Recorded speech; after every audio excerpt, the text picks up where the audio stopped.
Okay, Terra Firma at saka ah, Blackwater, no?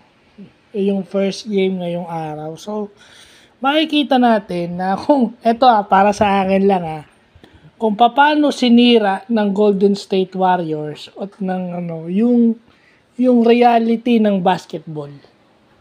Because tingnan nyo yung Terra Firma, hindi nila pinupuntahan itong si Edwards, yung kanilang import. Hindi nila to pinupuntahan. Ang pinagtataka ko is, bakit hindi nyo pinupuntahan yung import nyo na may obvious advantage kayo?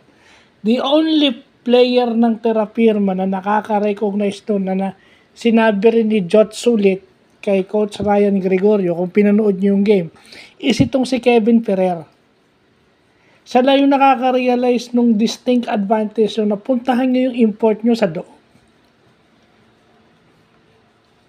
So, anong nangyayari doon? Dahil hindi mo pinupuntahan yung import mo, pagdating sa kabila, nai-scorean kayo nung Blackwater.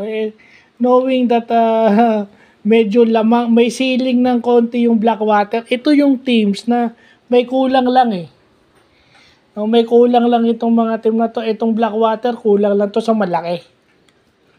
Yung established na malaki, kasi nga wala na si Troy, di ba? Napunta na ng Hinebra. So sana sa draft, makakuha ito ng legit na big man na pwede na nilang gamitin agad. Na pwedeng maging kasabay nito ni Christian David. No? At saka pwedeng kapalitan nito ni Justin Chua, no? Kasi halos kumpleto na yung lineup nitong Blackwater. The same thing with Terra Firma kasi may Louis Sanggalang na sila, may Big Manuel na sila, meron nandun na yung Pringle Romeo, no? Inihintay lang bumalik yung timing ni TR7. But definitely okay na to. So yun. May import ka, bakit hindi mo pinupuntahan? Obviously, kagaya nung the import would make the decision to pass you the ball. At minsan nakita natin nung kinig out niya kay Stanley Pringle, nakashoot si Stanley Pringle, si Kevin Ferrer, may 3-point play, may tira siya sa labas. So eventually sinira kasi ni Tatatadan ng Golden State itong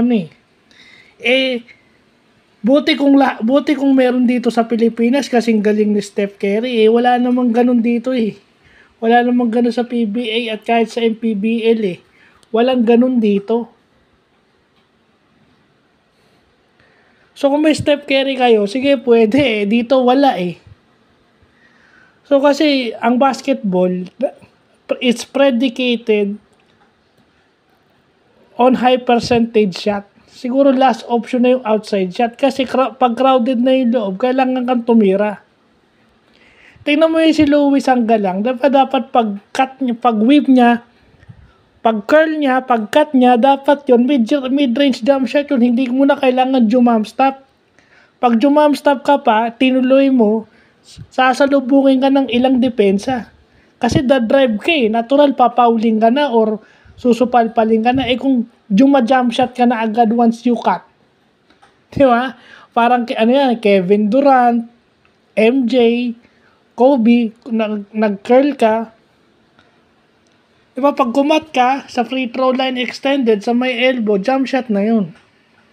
Justin Brownlee for 1, ginagawa yan. Kasi naka-triangle offense kayo. So, hindi naman porket hindi ka tumitira sa 3 points, hindi ka shooter. Kalokohan naman yun. So, yun lang pa.